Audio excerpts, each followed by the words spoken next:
Lieutenant, you lie to Poirot. You say that you were in the barracks by midnight. But Poirot has proved this to be false. At 1:45 in the morning, you were seen over 2 miles away in the company of the woman who died. General, this is not a murder, as is suggested by the Palestinian police. But I do believe that the lieutenant lied about his whereabouts, first out of panic, and then by sticking to this lie, by reinforcing it with lie after lie through weeks and weeks of deception. He has heaped suspicion and a deep shame on himself, his regiment, and his wife. General, the neck of this woman was not broken by the human hand, but by a fall. You see here where her neck is broken in not one, but 2 places. Put it down! Take the soldier!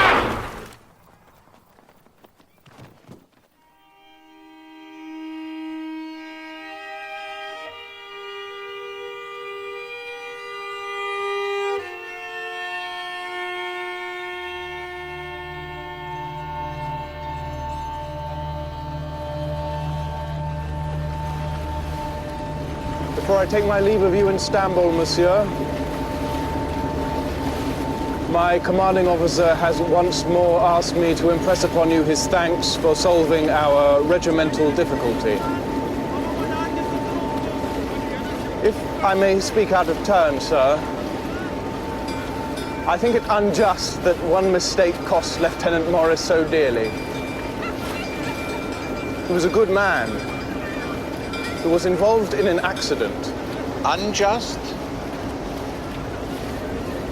He made an error of judgment. He was a good man. Did not have to end in suicide. I think he believed he had no choice. No. A man like your friend, Lieutenant, always has choice. And it was his choice to lie that brought him into difficulty with the law.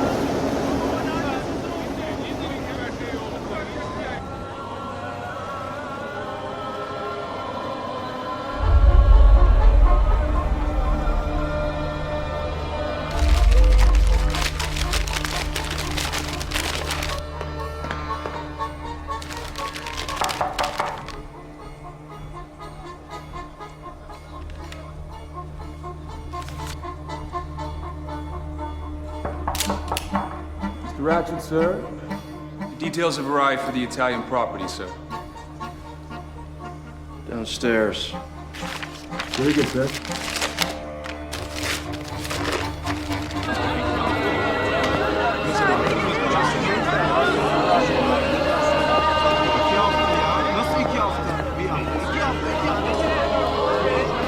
No one will see us here, John. Don't rush.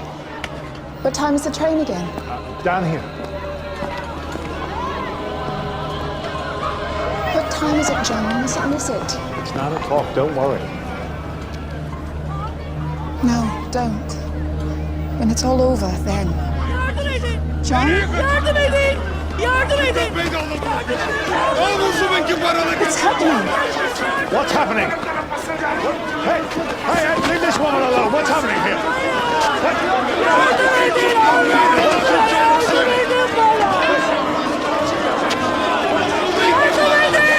She's pregnant with another man's child. The husband wants justice. Cut! What do?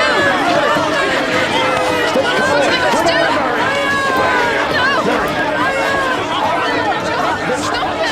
What will they do to her?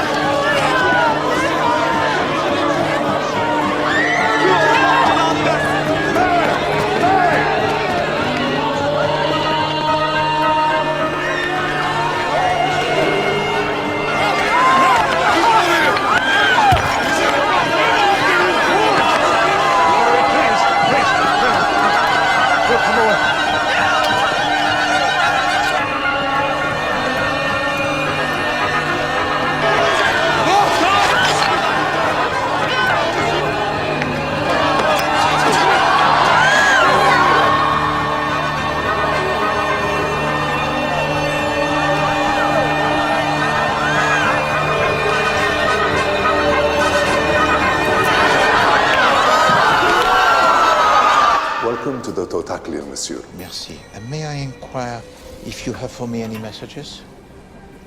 You may, and you do, monsieur. Merci.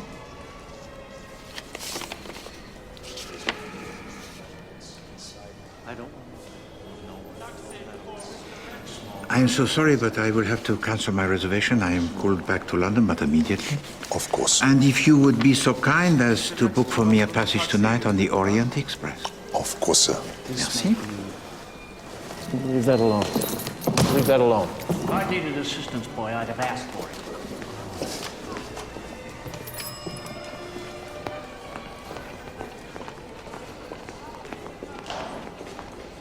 Hercule Poirot?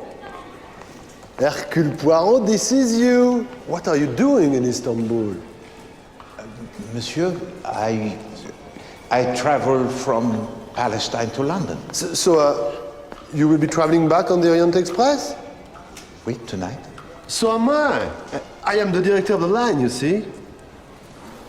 But, pardon. Of course, it's Monsieur Beau.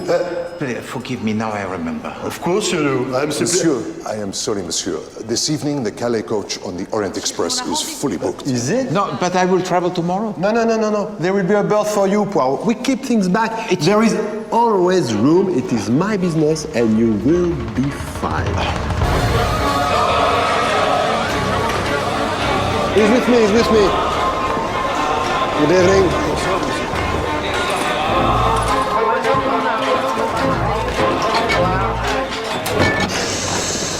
Nummer 8. Frau Langschmidt, bitte. Thank you.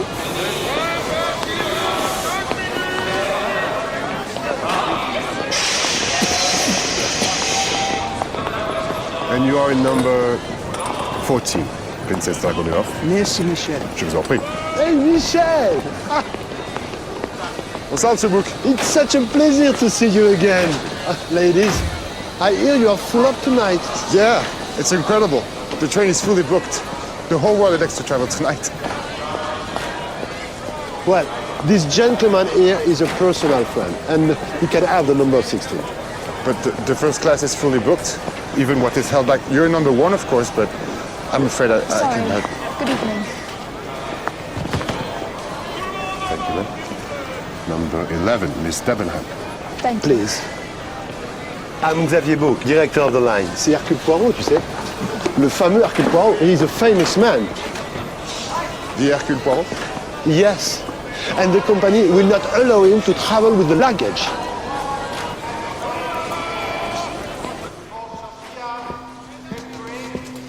Can I help you, madam? Number 11? It's down the far end. Is it only me, or is it criminally hot in here? I think it might just be you, madam. Would you mind if we kept it shut?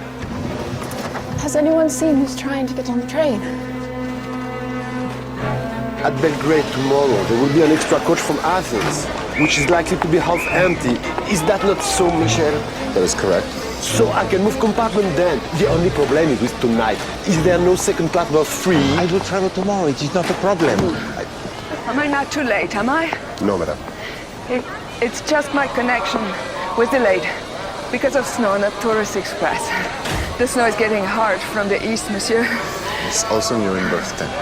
Thank you. I always kiss my son Christopher. I kiss for you too, monsieur. This Mr. Harris is not checked in. In berth 7? No, not yet. He's a friend of mine. Well, it's too late, madam. The barrier will be But closed. who are you to commandeer Mr. Harris's berth? I'm sure he'll be arriving very shortly. It's just a little delay. Yes, I am the director of the Wagonly company, madam. That is just who I am. Well, he's paid your company for a ticket, monsieur. That should be respected. Absolutely, and he will be able to transfer it without extra cost. Pardon, madame. Sorry, Mrs. Hobbit. This is a scandal. That's what it is. No, a scandal would be if your friend were here and I didn't let him on. In America, it would be considered as such.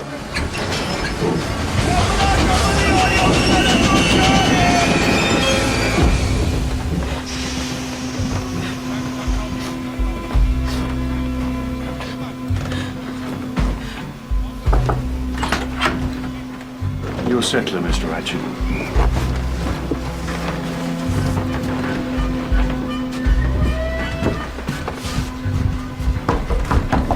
Yes? Monsieur McQueen. What's going on? This is Mr. Poirot. He'll be staying here tonight, and tomorrow he'll be moved to his own compartment. No. Oh, no. This is what has to happen, so this is what is happening. Monsieur?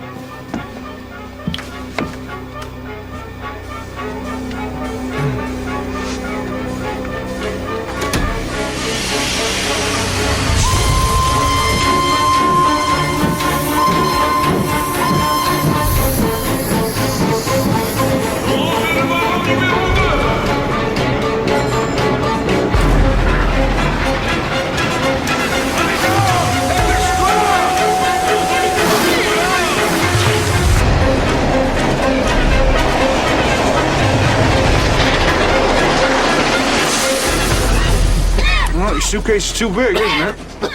No. I just have to put it on the floor.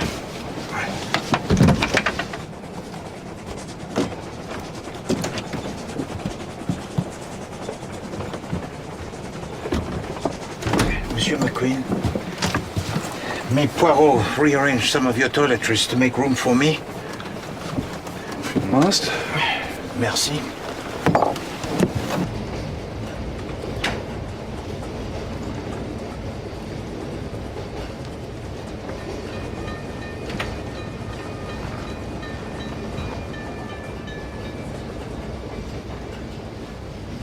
Antonio Foscarelli, Masterman. taking the top bunk. Hope you don't mind. Mr. Ratchet requests your attention, if you will. I'll get there. Thank you.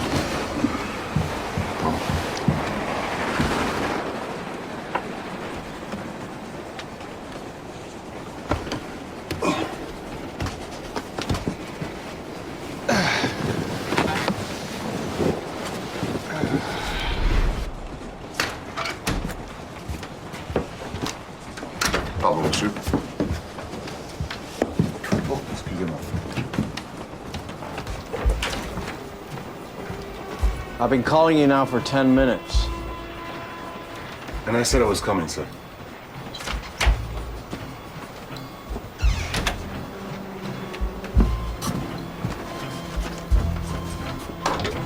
What's your name? Why are you asking? Well, Calais is 3 days away. Long trip.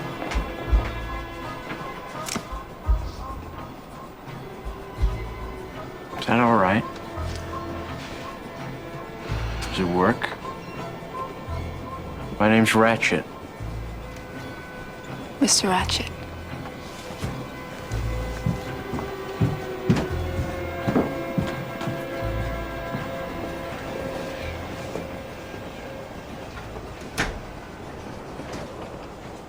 Are you all right, mademoiselle?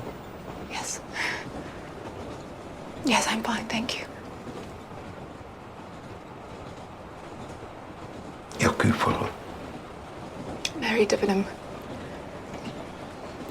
I've been teaching in Persia. I'm on my way home. I saw you this afternoon in the streets of Istanbul. You saw that? Why? You are not too distressed by what happened, I hope? Yes, of course I am. And distressed I could do nothing to help. Aren't you? Oh, bien sûr, but justice is often upsetting to witness. Justice? It's like the gallows in England, no? But in another culture, it is best not to intervene. The woman was adulterous. She had not killed anyone. No, but she had broken the rules and she knew what that would mean. What is it you do, monsieur? If you don't mind me asking. S'il vous plaît. I also found it upsetting, huh?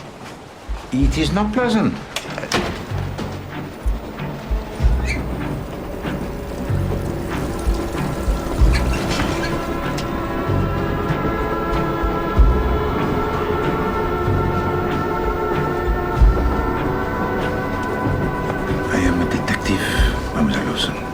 In the police? No, private detective. Hércule Poirot. Very good. Very good.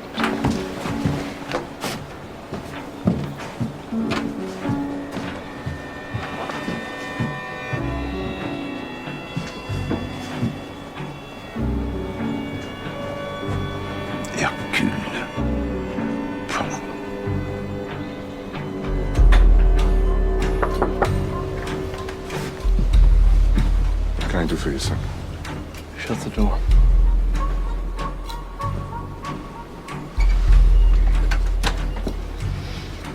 I need to know the people on this carriage. Whatever you know about them. Where they're going, where they're from. I'm sorry, sir, but company policy... Shut up! What you know about them, boy?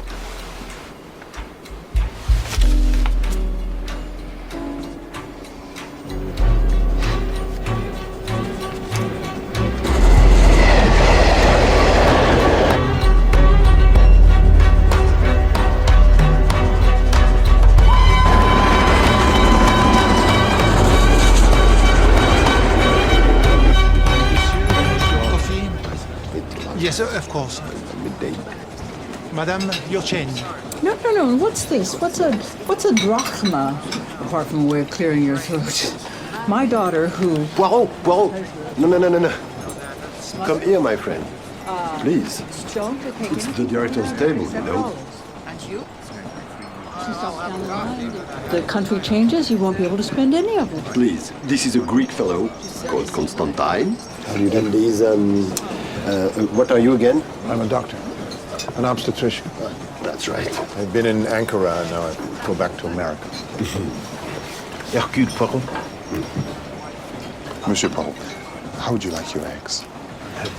Two boiled and exactly the same size, s'il vous plaît. We are playing a game, Poirot. And you will like this. Where? Apart from my train, my transcontinental train, would you find Hungarian diplomats, Count and Countess Andreini, wealthy American businessmen. Don't look, it's rude. A Russian princess, being looked after every step of the way by her maid servant. Please, which is made with parsley and no more cooked than 30 seconds. Italian bachelors, Monsieur Poirot. young missionary women from Scandinavia. Merci. Les Belges. English stiff people. All nations, all classes, and everything that goes in between, eating and sleeping under one roof. Hello, Poirot, he would suggest America. Absolutely. The great melting pot.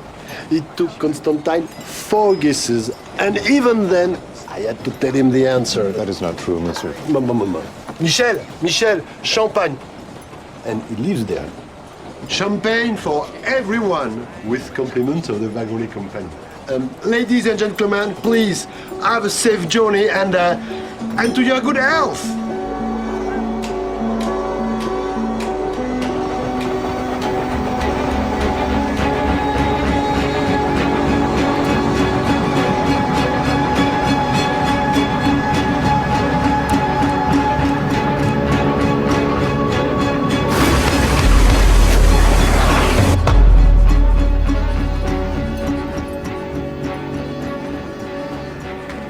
Do you believe in God, Mr. Poirot?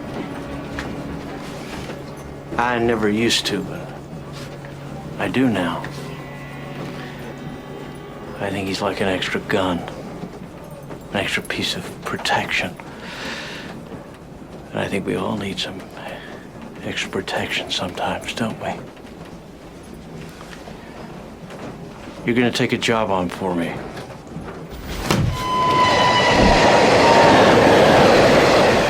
Why do you need protecting on this train? Because there are people who know where I am, what I'm doing. What is that? Penance. I need to give something back before I'm forgiven. But I could be killed before I do it. By whom? I'm a rich man, Mr. Poirot. I have enemies. But I need to get to Calais. You start now. No.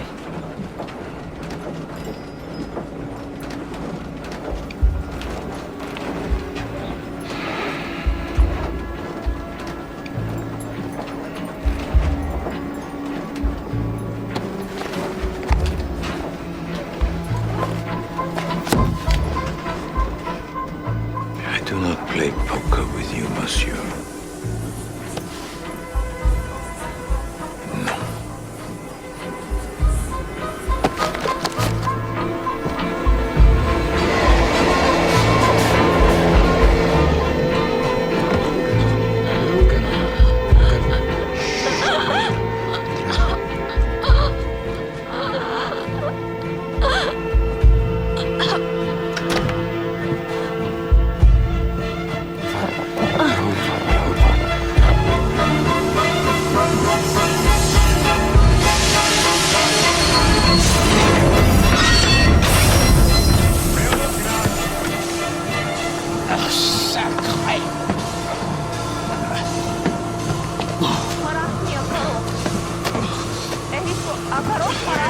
Is this boat great, monsieur? Yes, it is. It is also very cold. And I think I will get back on the train if I may. Oh, I thought you were getting off here. No. شلون تكتشر؟ Chuck Siley. Dragma. You saw the conductor moving your valise. Yes, because from tonight I have my own compartment. Monsieur Poirot, Oui? compartment number 1 is now ready for you, sir. Merci, Michel. Merci.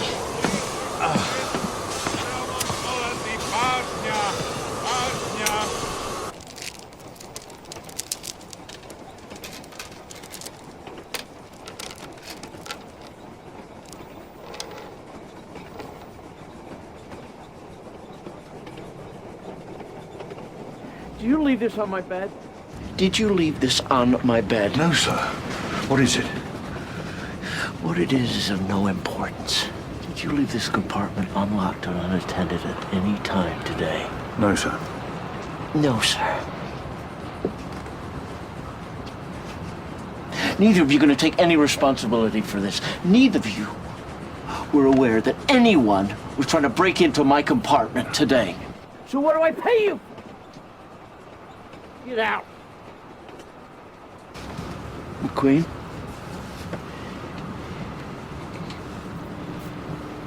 Get out.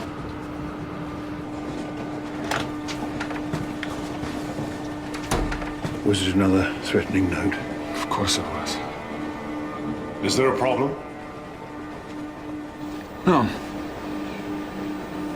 Mr. McQueen, would you like a drink? Yes, I could do with a drink.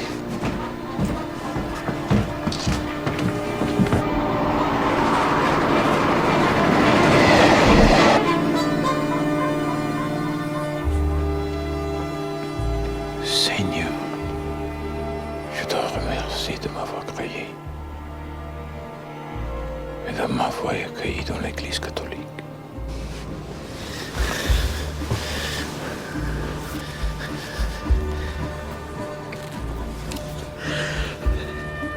Pardon me for all evil I have done this day. Et si je fais de bien, daigne en recevoir l'offrande que je t'offre. Watch over me while I take my rest. And deliver me from danger.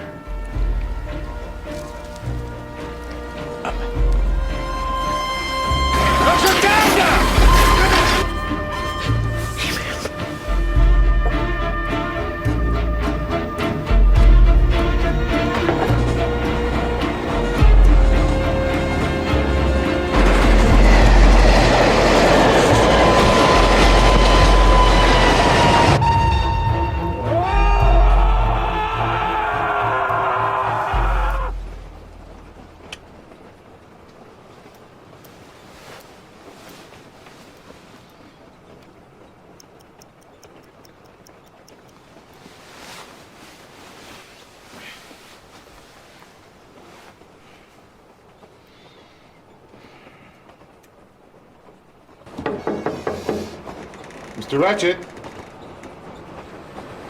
Mr. Ratchet, is everything all right? Ce n'est rien. Je me suis trompé.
in my compartment. He was standing there. He was looking at me as I lay in bed. He was hovering over me like the angel of death. Mrs. Hubbard. Oh, don't Mrs. Hubbard me, you French person. You... Mrs. Hubbard, I assure you, no one was in your compartment. How do you know that? Were you here? Yes, Mrs. Hubbard. Good night. Michel, another bottle of mineral water, s'il vous plaît. Bien sûr. And Michel, is everything all right? It's Mrs. Hubbard. She's a fantasist. She thinks men are after her. Blind men, if you ask me. And Michel? The train, it does not move. Oh, no. We have hit a snowdrift. Once we were stranded for 9 days. But hopefully not this time, not for us. Well.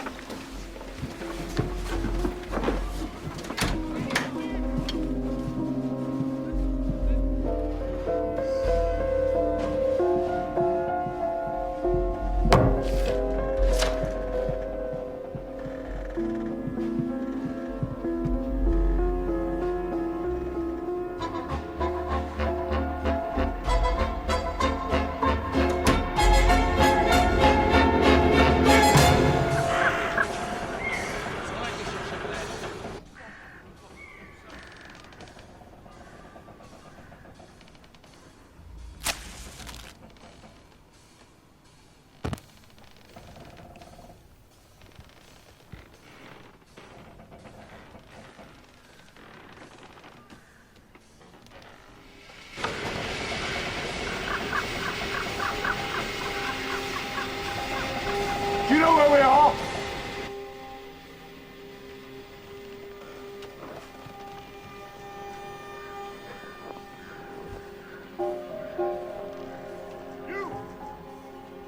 Monsieur Poirot, are you there?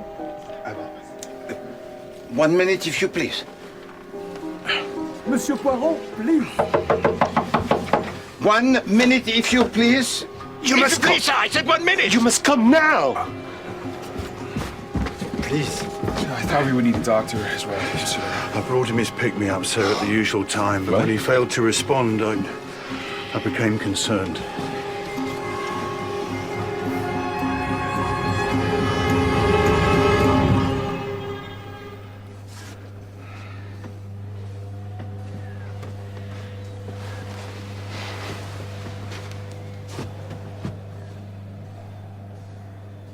Has anything been touched? No. Michel, has anything been touched? No, monsieur.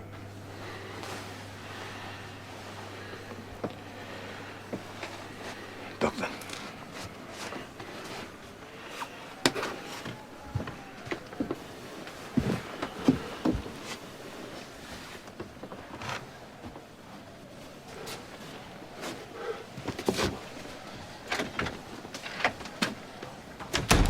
Well, we are in Yugoslavia, and this is not a good place to have a problem. This is the backside of Europe. This is the Wild West. And have a carriage full of civilized, intelligent, beautiful people who spend money and who will not want to be delayed here by a brutal police. And they will delay them. Forever. He has been stabbed, maybe 15 times, in a frenzy. This is a disaster. So how long has he been dead? Maybe 7 or 8 hours, so 12, 1 o'clock. If the door was bolted, then that is how the killer must have left. Well, on behalf of the Wagon Company, please, sort this out for me. Should be left to the authorities. No. No. The police here, they will not be in your class. When we get abroad, let the world-famous detective, the genius, tell the police what happened. And there will be minimum delay, because no one is going to want to travel on my train when they hear they'll get murdered in their bed. It's my business.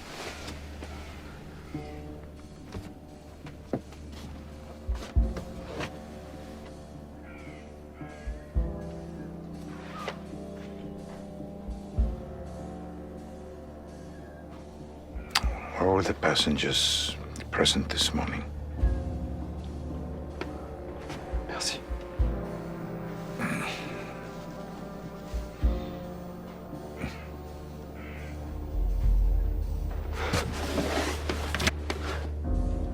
Vraiment, merci. Michel. Are all the passengers at breakfast? Pas encore, monsieur. Not yet, sir. And he's probably right in assuming that the Calicoach at night it is made secure. Oh, yes, we absolutely, absolutely. There is no way anyone could have got through to this coach from another part of the train. Good. Well, keep it locked. No one in and no one out.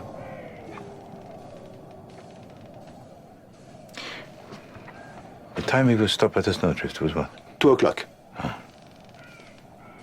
Because the murderer, he did not live by this window as they hope to suggest. How do you know? Because there are no marks in the snow.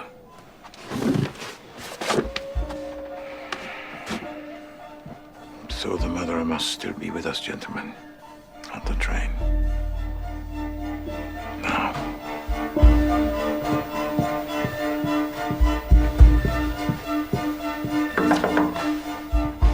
Princess Dragomirov? All the passengers have been summoned into the lounge car, if you please. Immediately.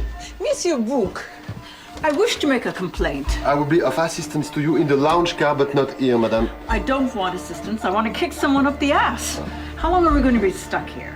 Until a snowplow arrives, digs us out, and I have no idea yet when that will be. Only God knows that answer. Oh, I wish he'd stop keeping it to himself. 20-1, as I thought. You said there are 15 stab wounds, Dr. Constantine? Yes. Well, Poirot can count only 12, unless there are some others on his back? No.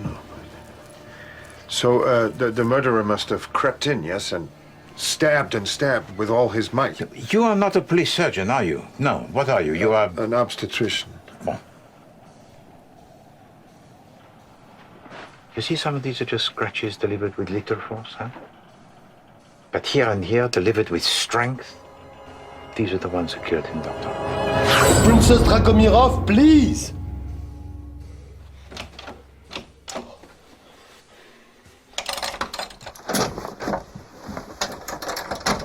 My lady is not dressed, monsieur. I apologize, but you must come to the lounge car now, princess. What is the problem, monsieur? I'm waiting for you outside. Oh. If I stand here as the murderer, I find the wounds. Some of them, they have an angle that is suited to my right hand. So, but others, you see, impossible. They need my left. We have a left. We have a right. We have a weak and we have a strong.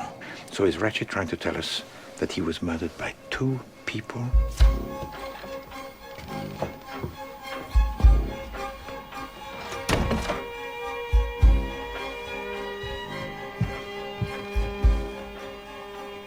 He knew he was vulnerable. He knew he had to be on his guard. Voila.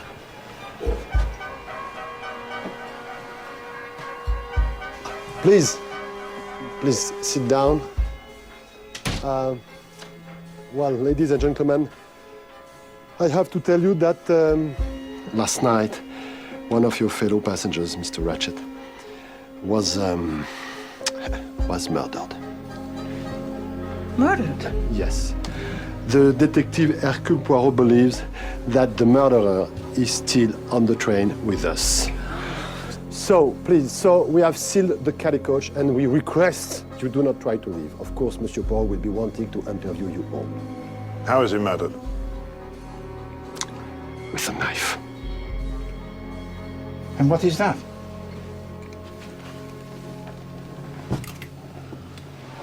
Huh? The letter H? Oh, but maybe Poirot believes this. In the ash, you see, the flat matches. And here there is the flat match of Ratchet, but here is a match made of wood and the piece of paper that he's burned.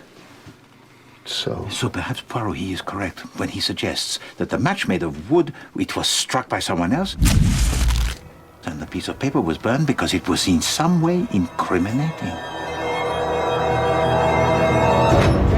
Why do we have to stay in this car? I don't know. Ladies and gentlemen, Monsieur Poirot would like one of you ladies to lend him a hat box.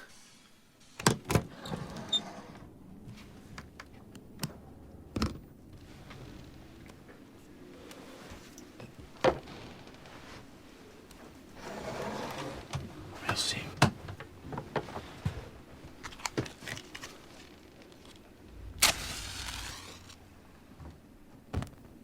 My old grandfather had one of these for the wax mustache also. This piece of paper that is burned is indeed incriminating.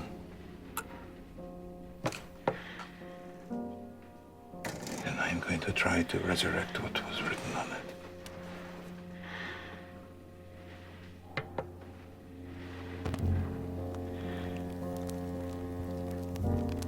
Easy arms.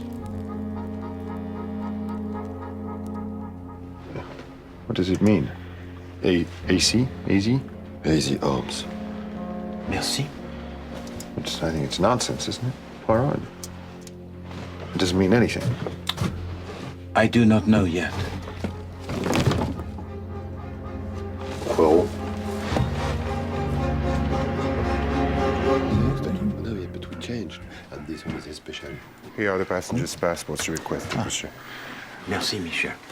Oh, Michel, if you please to remain and talk to me about last night. Hey, don't worry, sit down. Poirot, Michel is not involved. Since his wife died, he is married to the company. He is our hardest worker. Michel, your wife, how did she die? Out of grief. My daughter died and my wife followed. When was this, Michel? Well, it wasn't last night, was it? Leave the poor man alone. It was a few years ago. Tell us of last night, Michel. Well, we stopped at Pinkovci a little late, 11:45. Did you get off the train? Yes, for a chat, but it was so cold, I didn't stay. Did anyone else get off the train from the Calais coach? Yes, Mr. McQueen and Colonel Arbuthnot. But again, they do not hang around. And afterwards, they were talking politics in the colonel's compartment until 2 in the morning. And then Mr. Ratchet cried out at about 12:30. Ce n'est rien. Je me suis trompé. I really thought he was just having a nightmare. And then 2:15, Mrs. Hubbard. He was hovering over me like the angel of death. You remember, monsieur? Yes, of course. Michel, did you see later a woman in a red kimono? Oh, yes. At maybe 2:30. I didn't see who she was because she was walking away from me. And from which compartment had she come? I didn't see. Well, she did not perhaps return from, what, the toilet? No.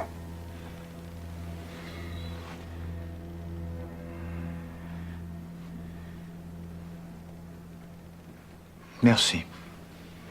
Merci, Michel. And next time you request a transfer to the Calais coach, I'm sure it won't be so dramatic. For this trip, you request a transfer?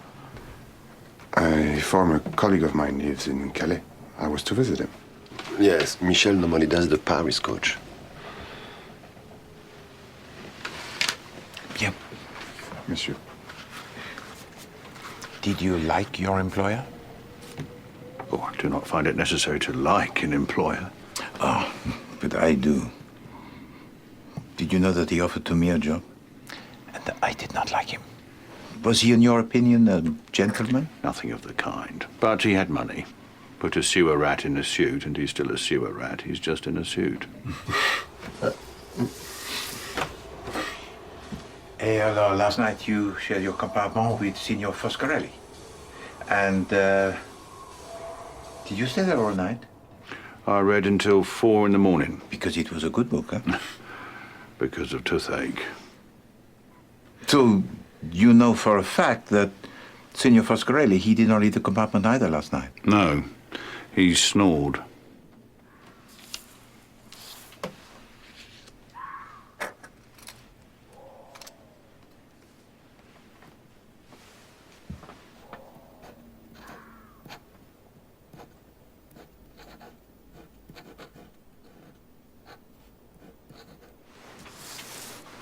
Does this mean anything to you?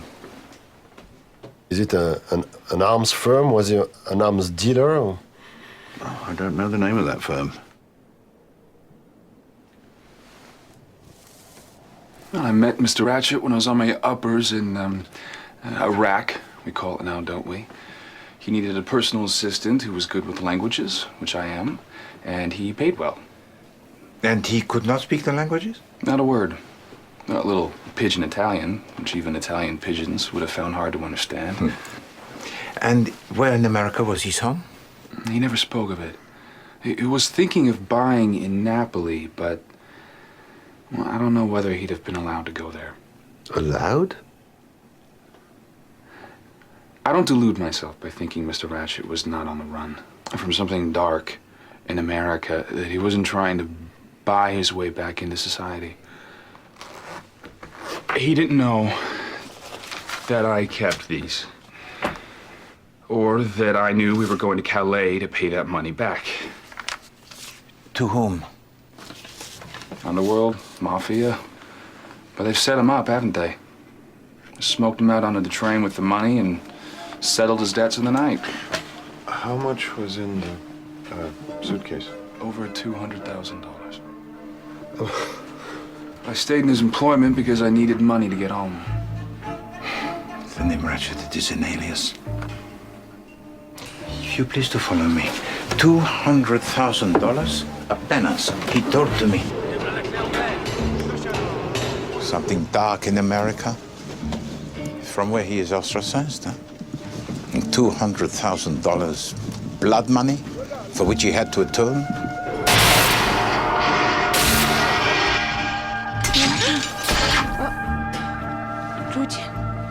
Don't worry. This is not Samuel Ratchet. This is Lanfranco Cassetti, who for $200,000 kidnapped so notoriously from the home of her parents in Long Island, New York, the young child, Daisy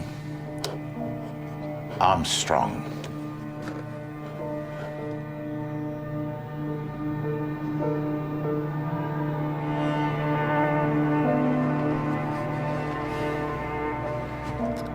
This devil came for her.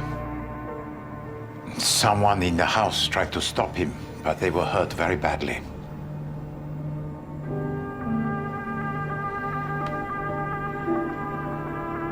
Her parents paid the ransom money, but young Daisy Armstrong, she never returned home.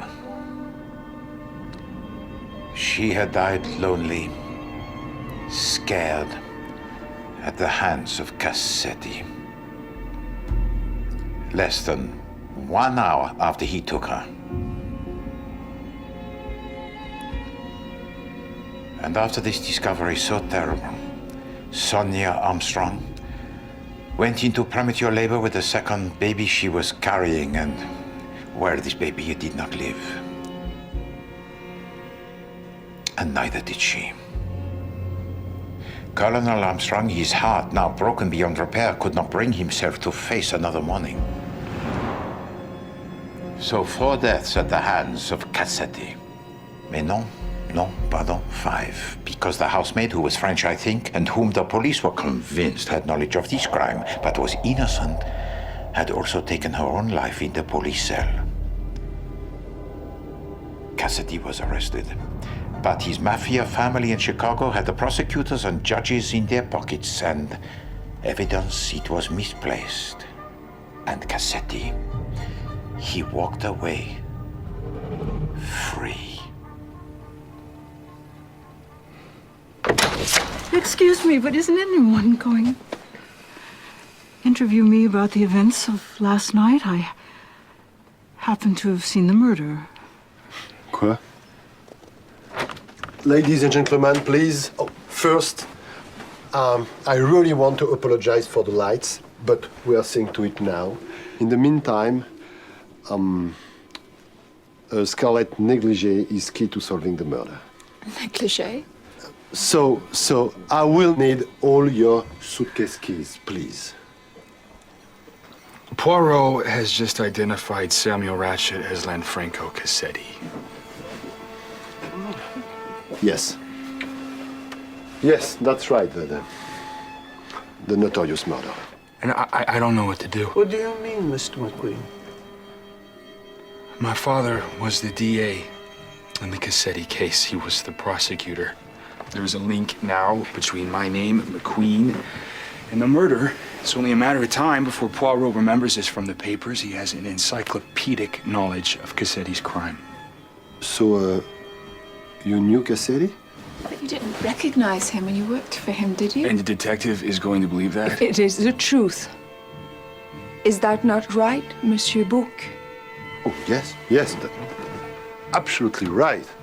Poirot is all about the truth. I was lying there. Lie here like me, Dr. Constantine. Lie down. Yes. Now open your eyes. He was standing here, a dark figure, 2:15 in the morning. Could you make out his face? I couldn't. Then how do you know it was a man? If you live the life I have, Inspector, you know when there's a man in your bedroom. Do you know what I'm getting at, Doctor? Yes, I do. What happened next? I closed my eyes and pressed for the conductor. And your visitor, where did he go? He went back through here.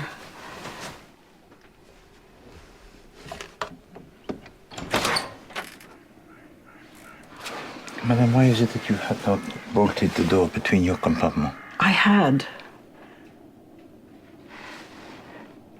Madame Howard, in your life in America, were you acquainted with the family of the young Daisy Armstrong? I'd heard of their tragedy, of course, but they were of the highest society, and I am not.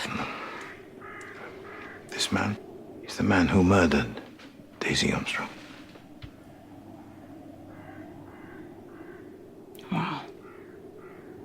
If I'd known that, then like any American mother, I'd have ripped the bastard's heart out. Pardon my French. It is indeed a French word.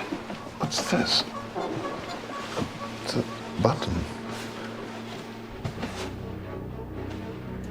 From a conductor's uniform. What is it doing here? If Michel is not missing a button, then it must... certainly wasn't here yesterday. Well, then it must be the assassins, surely. Maybe he could have got out at Vinkovci. Yes, disguised as a conductor. Then into Mrs. Hubbard's compartment with a stolen pass key and left in the kimono. He got all this from a button. Well, we know Cassetti was alive at 12:30 because he called out to Michel, "Ce n'est rien." No. Monsieur Cassetti, he could not speak French, which is why Monsieur McQueen worked for him. Brilliant, monsieur. So that must have been the voice of the assassin, which fits with the watch and the time of death. No, but there were at least two murderers. Well, he could have just stabbed like a crazy man. Left hand, right handed. It is all coming together in my mind. I'm very pleased for you, monsieur.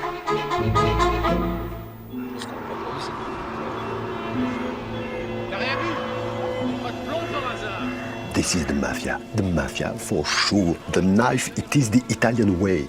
They want the money, and there will be a thing about revenge for some reason. It makes sense. Of course it doesn't. Let me ask you something. Who is Italian on this train? Who has been in America? Huh? Signor Foscarelli. So you share with Mademoiselle Debenham in berth 10 and 11? Yeah. That English woman does not pray. I prayed. She needs to pray. Neither of you left the compartment last night. No. You have been to America? Yeah. America. That is right. To work? To speak for Jesus. To raise funds for the mission in India. Of course. To help the children. Well, the money, it has either been spent, which I can assure you it hasn't, or it's not on S'il vous plaît, mademoiselle, you are Catholic? Oh, no. I prayed for Catholics because they have it all wrong, don't they? Miss Olsen. In what way? The Catholic penance and forgiveness is false, isn't it, Monsieur Poirot?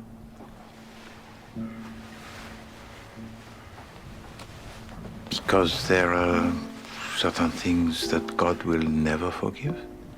Yeah? Like when you violate his law? Yeah. Violence against children? Violence against the children. This man who is dead. Maybe God came last night on this train and refused to forgive.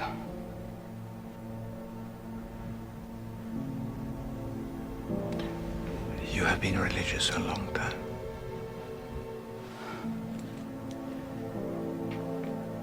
I saw Jesus, who protects me now, as I protect the children.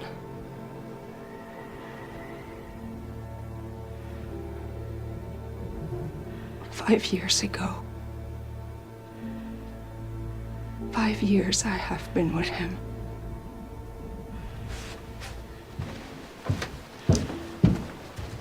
And I'm sure he's enjoyed every moment.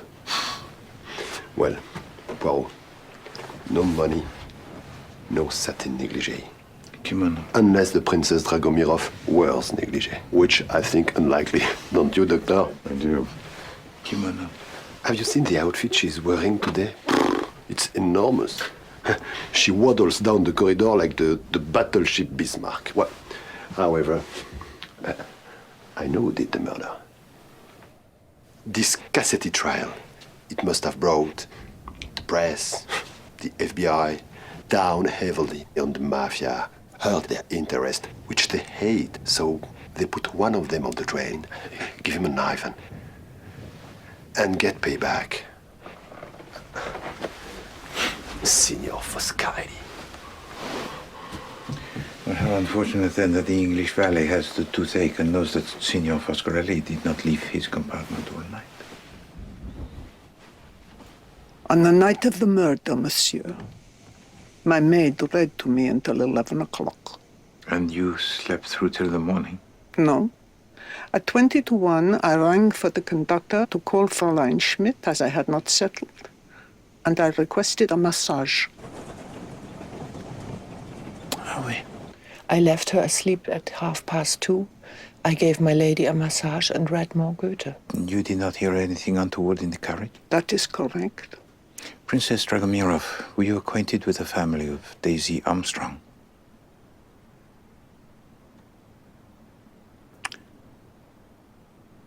Yes. My lady. Hildegard, please, leave.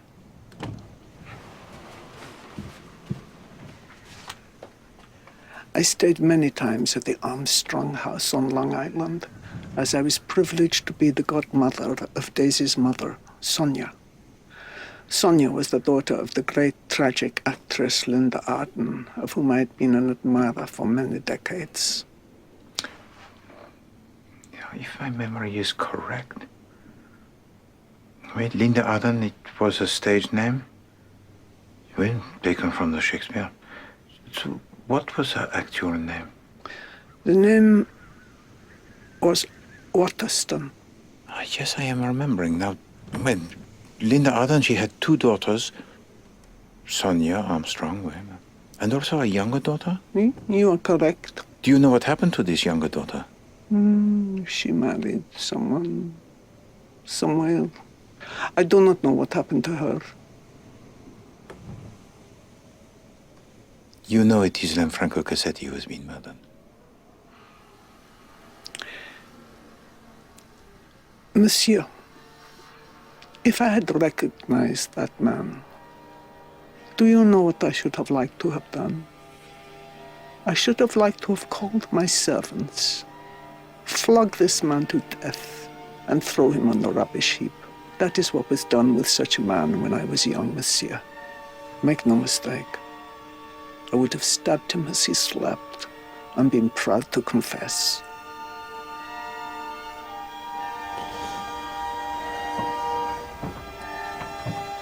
Monsieur?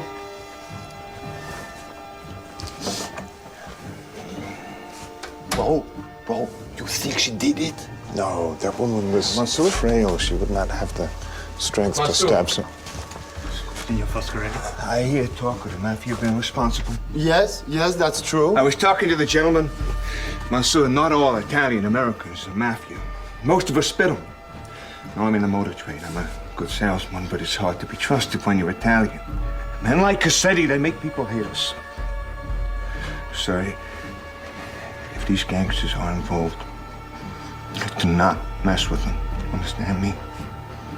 For they are ruthless to anyone who crosses them, and you are no exception. You understand that? Hey, is that a threat?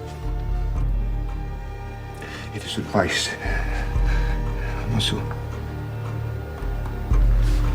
Merci. Come in. How dare you pretend, Monsieur Poirot? The water. The water is not working. I wasn't threatening anybody. What is happening? Fräulein Schmidt, does this belong to your lady? No. She's Natalia. It's her style, but not her initial. Merci. And tell to me, if you please, were you also the frequent visitor to the Armstrong house in Long Island? Yes. No. I knew the Long Island home, but I've worked at an adjacent property, another family. That was how I met my lady. And you are a good cook, huh? Yes. All my ladies have said that. Bon. No. I'm a maid. Forgive me, but you appear to be more expert in the food. Which is made with parsley and no more cooked than 30 seconds. No, I'm a lady's maid. The reason I'm so nervous, monsieur, and get things wrong is that I saw the murderer. I saw him with my eyes. When I finished my lady's massage, I came out of the compartment and passed a lady in a kimono, but she had a man's face. I also saw her, and, well, she looked like a woman from the back. No, a man. Yeah. So, when did you see him? Because I did not notice you when I saw him. At 2:30. And can you describe him? He was small, round, and dark. And when I heard his voice as he said, "Pardon," it was a woman's voice, weak like a woman.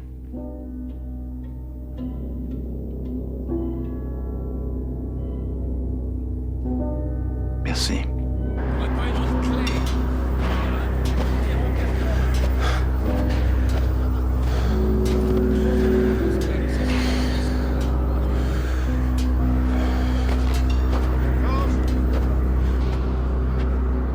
Plus rien du tout? Rien du tout. Si on fait pas de feu ou si la locomotive avance pas, l'animaux est foutu. Et d'ici à demain matin, ça repartira pas. There is no power at all.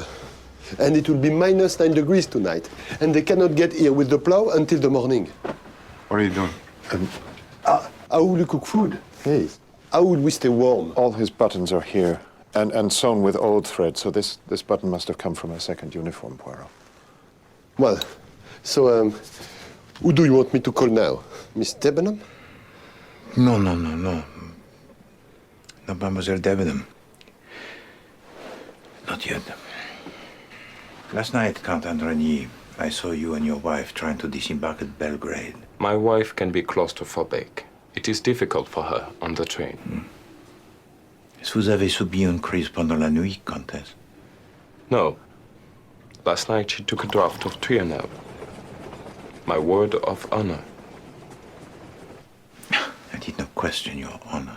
I am afraid, Poirot, neither of us can be of use to you in this sad investigation. N'êtes-vous jamais allé en Amérique, Comtesse? Non, monsieur. N'est pas lorsque votre mari a été en poste à Washington? Nous ne sommes mariés que depuis un an. I spent 2 years in Washington at a posting to the embassy. You were there 5 years ago, I see. Yes. I remember the Armstrong murder in the papers, if that's what you're alluding to.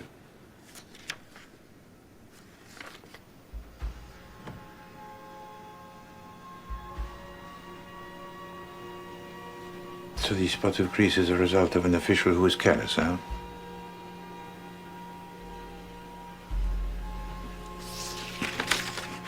Vous voulez bien m'écrire votre nom? Quel-t-il figure sur votre passeport? Why does she have to write her name? S'il vous plaît, as it appears on the passport.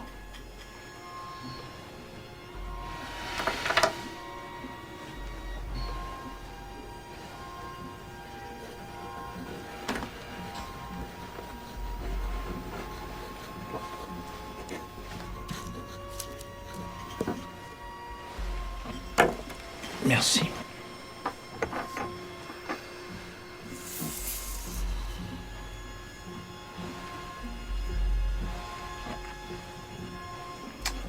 Ce n'est donc pas vous qui l'avez perdu, hein? Non. C'est joli, mais non.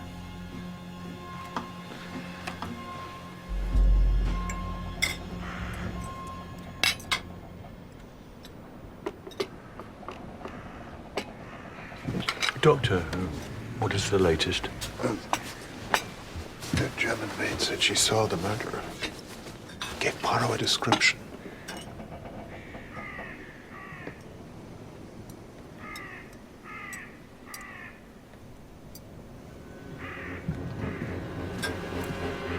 Why have you not yet questioned me, monsieur?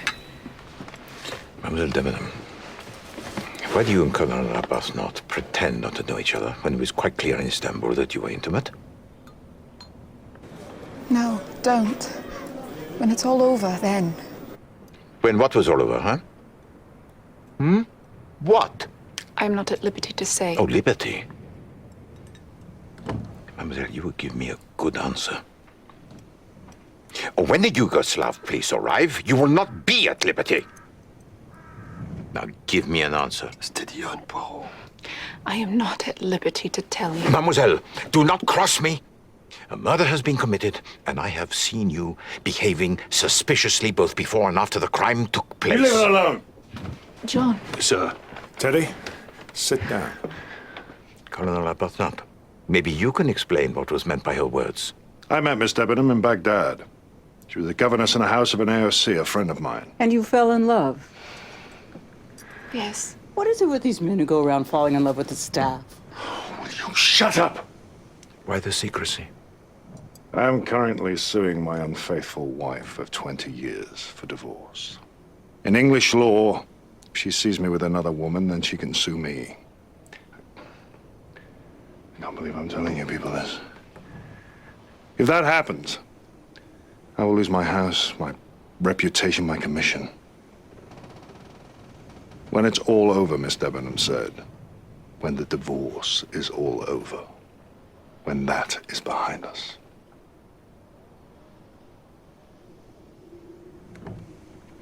Colonel, in all your years of service, did you know Colonel Armstrong, father to the young Daisy Armstrong?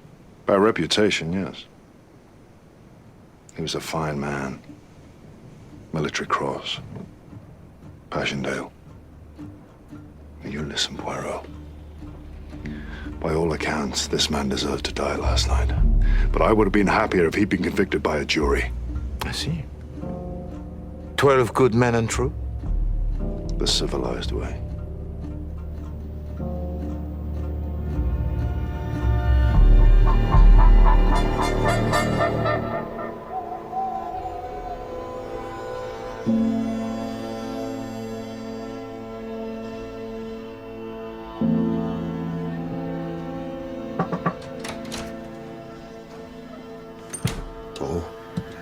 I've moved the little gas stove from the galley to the lounge and, well, I propose we should stay there for the night.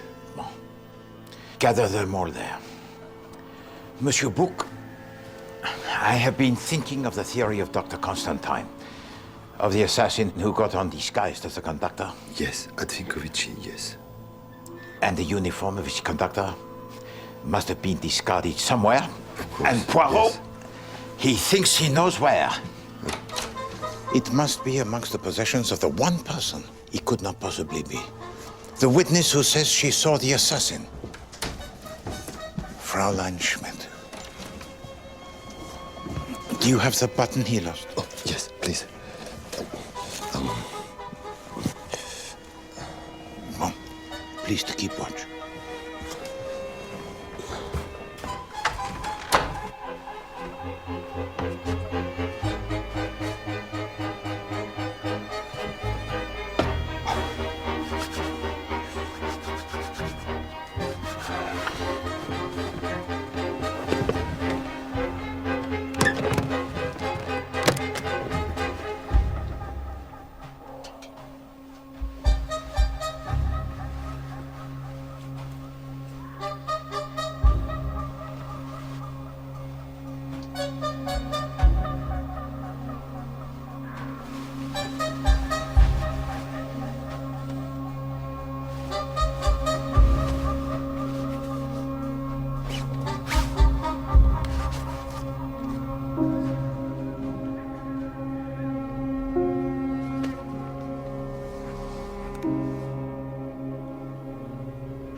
Lol, kokashita en kol, där kommer trivadrismen.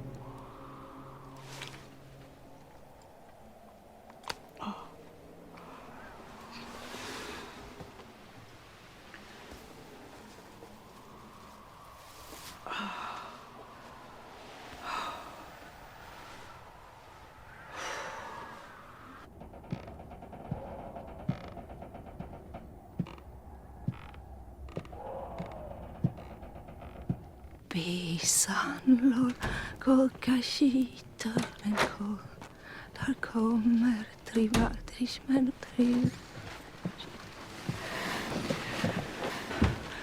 Monsieur, I found this in my sponge bag. It's certainly the kind of knife that would have made the wounds. He must have hidden it in my sponge bag when he passed through my compartment. That must be the case. I think it proper to save my conclusions for the police at Broad. But when I sleep, I see his face. I can't keep his face out of my mind.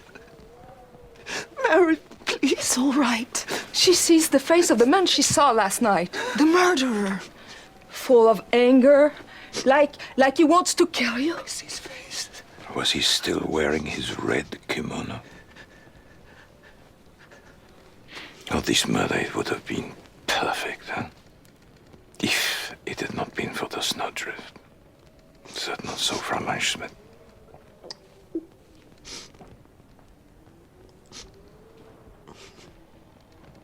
I think that there are two solutions to this murder.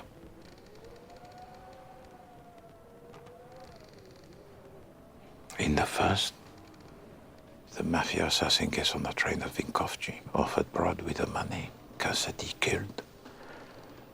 But one or two of you notice a different conductor in the corridor, notify the police. But the assassin would have gone. Vanished. But because of the delay, there had to be an improvisation. And so a second solution proposes itself to me.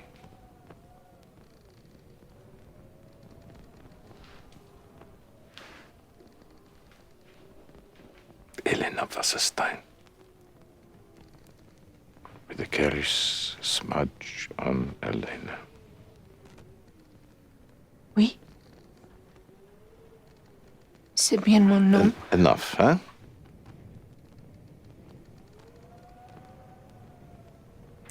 Because maybe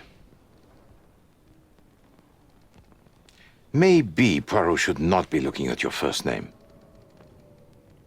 but your second. Countess Wasserstein. Waterston. The family name to Sonia Armstrong and her younger sister, Helena. My wife does not understand English. We used to. Let's stop this right now. Yes, let us stop this. You had the handkerchief with an H.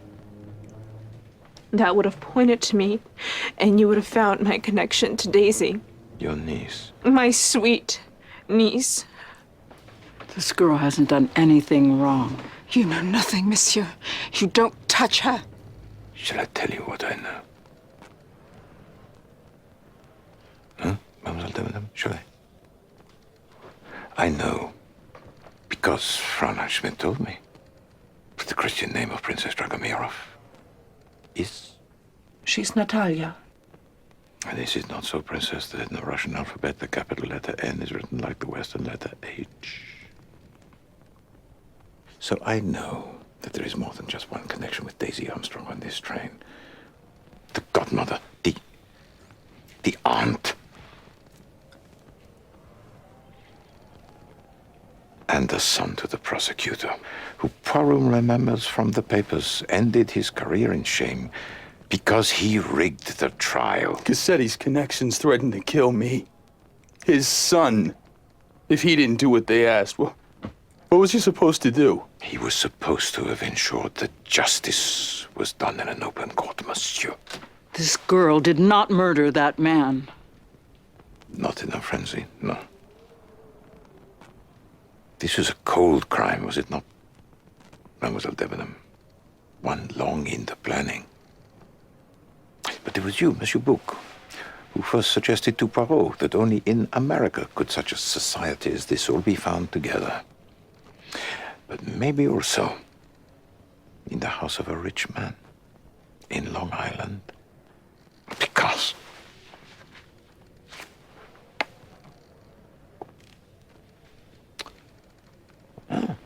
here we have the cook. And that is Fräulein Schmidt, is it not so, Michel? And next to her is your daughter, the French housemaid, Mademoiselle Françoise, who fell under the suspicion of the police for her complicity in the death of Daisy Armstrong, but who actually was innocent, and committed suicide.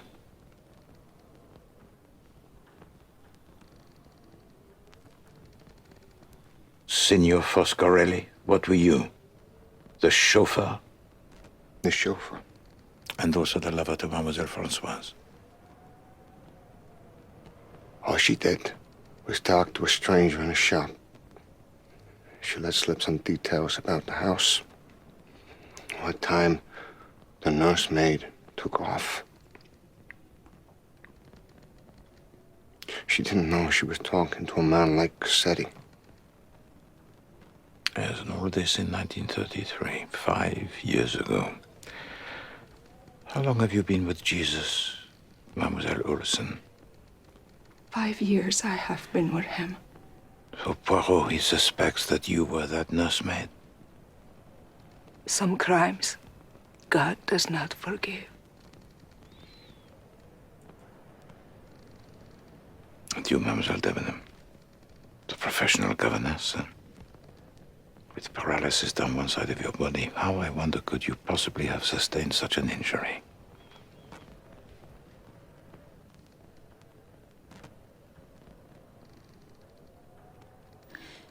At first I thought that you, Monsieur Masterman, you were the butler to the Armstrong household, but no. Then I observed how familiar the Colonel Arbuthnot was with you. And now I believed you served together in the army, alongside the Colonel Armstrong. Said he was his Batman throughout the war. He was the best of gentlemen. And he was my closest friend.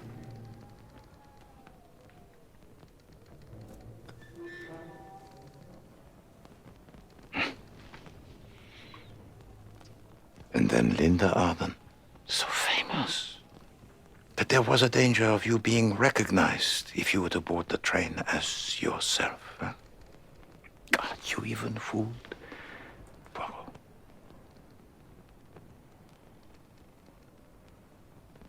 12 people and 12 wounds in the body of Cassetti. 12 members of a jury. But I do believe that the Count Andrigny was a man of honor. And his wife had been protected and was not involved in the killing and took her Trianol as he had said. That's correct. So who then was the 12th, huh? Could he possibly be the man who tried to deflect Poirot at every turn, huh? That is how the killer must have left. The obstetrician from America, who Poirot suspects counted among his clients, a family on Long Island, and who he watched, how they suffered.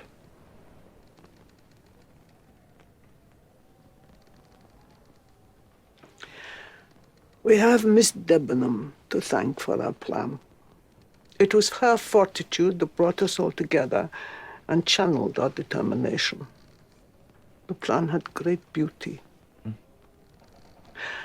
Cassetti's whiskey was drugged so that he was awake, but could not react to anything. We needed him to know of his execution.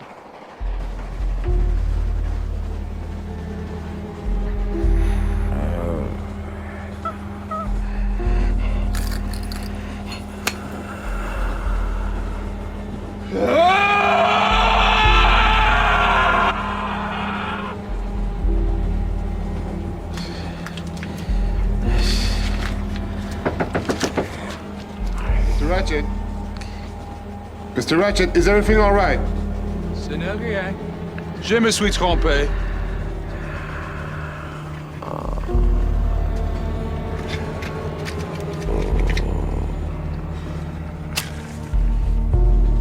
After you had heard that, all we needed was for you to go to sleep, Monsieur Poirot.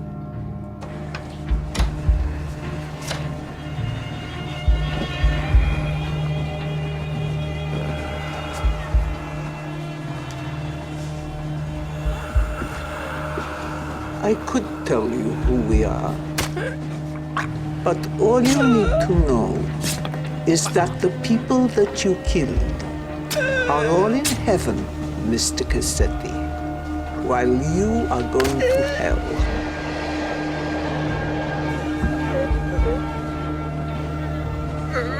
That baby must have been so scared when you killed her. Did you not think that we would not search the world to get justice for those good people that we loved?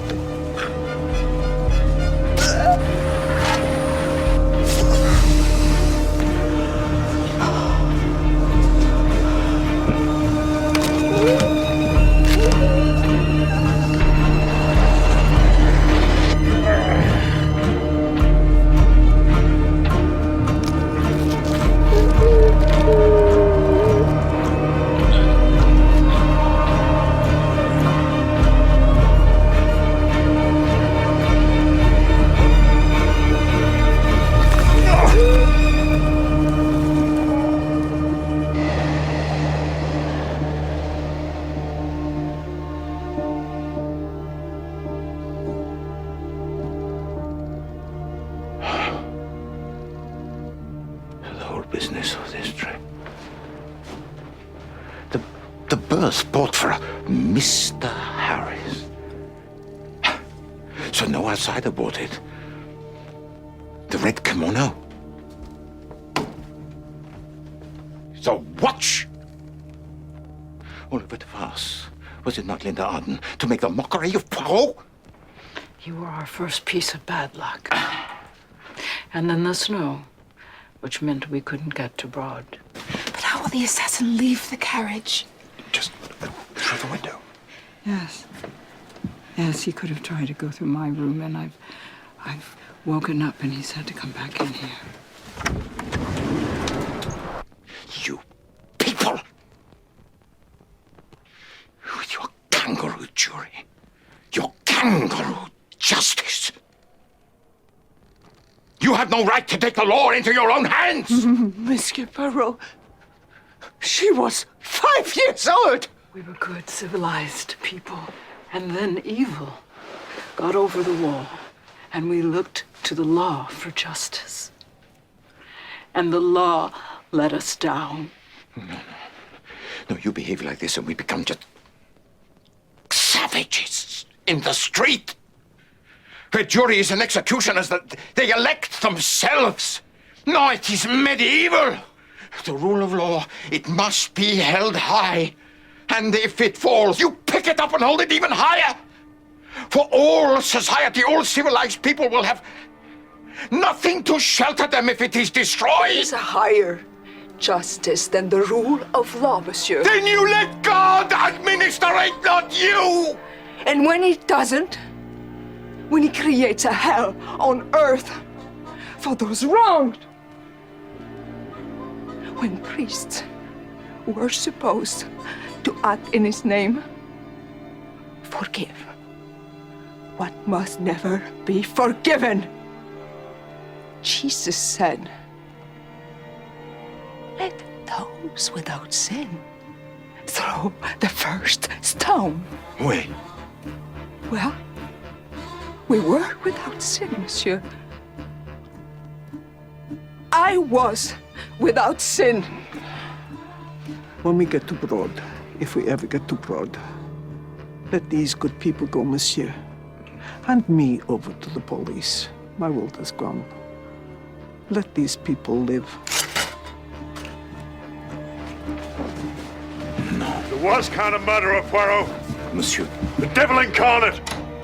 Can't stand here and defend him to us. You're as bad as a crook in the courthouse, sir. Lock the door. It is true, monsieur. You can't tell these people are good people. That Cassette, he deserved to be executed for what he did, and the world knows it was a prophecy that he was not! Lock the door!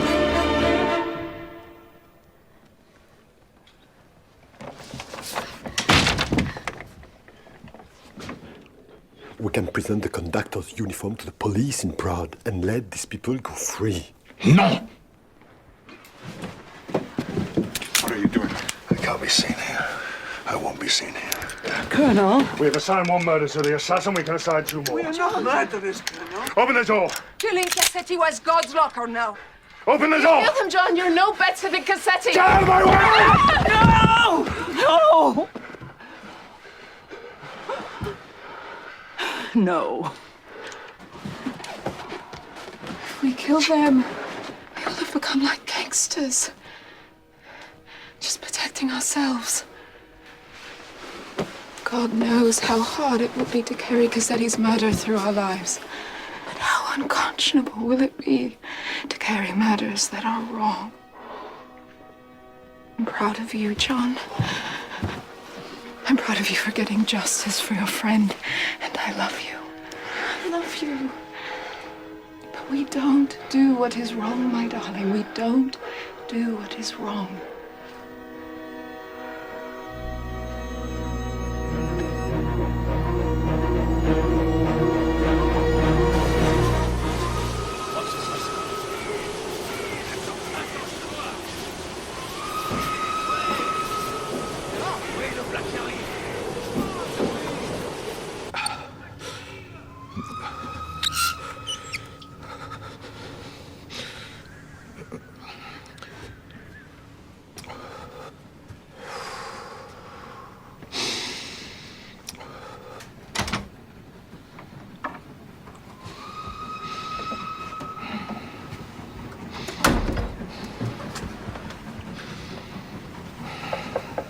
Monsieur, may I come through? Of course.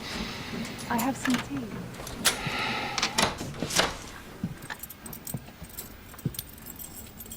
I take it to him. Oh, yes. Yes. Can I ask if there will be police arriving with the snowplow? Yes. They would be there, yes.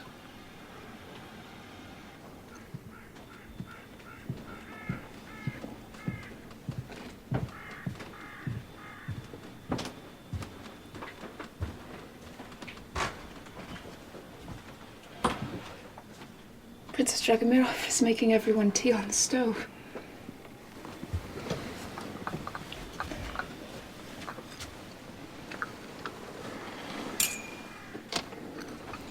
One thing you didn't solve was where we hid the money we were going to give back to the Armstrong Trust.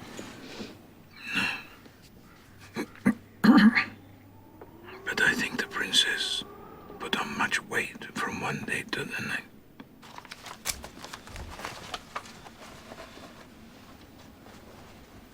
To have been so well insulated would have been useful last night. You said of the woman in Istanbul that she knew the rules of her culture and knew what breaking them would mean. So did Cassetti. And so do you. When you've been denied justice, you are incomplete.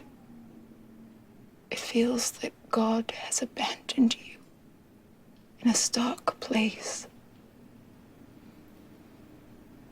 I asked God. I think we all did what we should do, and he said, do what is right. And I thought if I did, it would make me complete again.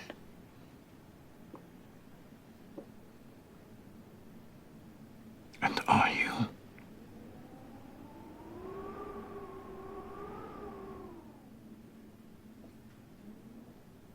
But I did what was right.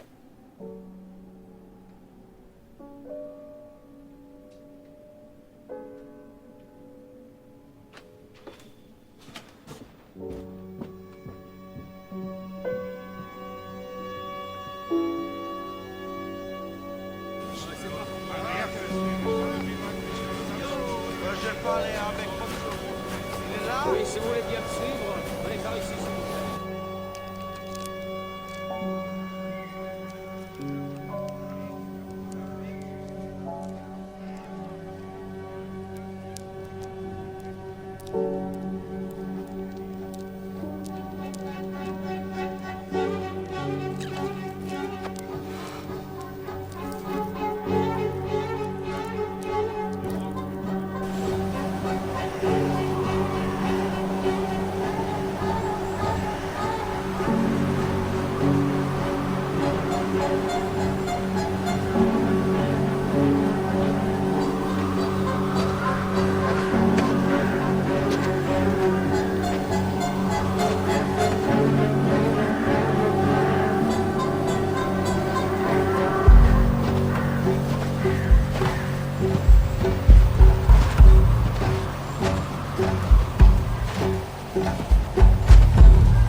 Merci. Capitaine Dr. Jack. As you know, this